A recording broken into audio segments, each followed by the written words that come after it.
আসসালামু আলাইকুম রহমতুল্লাহি বারাকাতুহু। সম্মানিত দিনী ভাই বোনেরা, আলোচনা করব কোন তসবিহ কতবার পড়লে কত গুণ বেশি নেকি লাভ হয়। উত্তর হলো বেহেশত যাওয়ার দুটি সহজ আমল, সুবহানাল্লাহি, আলহামদুলিল্লাহ, আল্লাহু আকবার।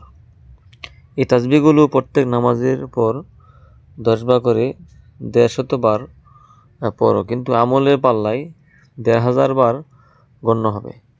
এবং ঘুমানোর সময় সুবহানাল্লাহ 33 বার, আলহামদুলিল্লাহ 33 বার, আল্লাহু আকবার 34 বার পড়লে 100 বার হলে নেক হিসাবে 1000 বার গণনা হবে।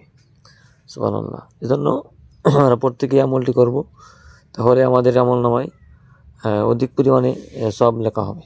এবং এই আমলটি খুবই গুরুত্বপূর্ণ, এজন্য প্রত্যেকে আমরা এই আমলটি করার চেষ্টা করব এবং ভিডিওটি শেয়ার করে দিব। তবে আমি আজকে শেষ পর্যায়ে বলতেছি যে সুবহানাল্লাহ, আলহামদুলিল্লাহ, আল্লাহু আকবার, লা ইলাহা ইল্লাল্লাহ, এই আমলগুলো এমন আমল, কেউ যদি একবার সুবহানাল্লাহ বলে তাহলে তার নেকের পাল্লা পরিপূর্ণ হয়ে যায়।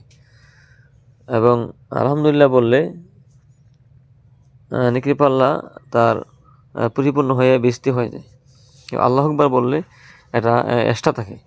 এজন্য প্রত্যেকে এই আমলগুলো করবেন এবং ভিডিওটি শেয়ার করে দিবেন যাতে সবাই জানতে পারে এবং আমল করতে পারে। আসসালামু আলাইকুম ওয়া রাহমাতুল্লাহি ওয়া বারাকাতুহু।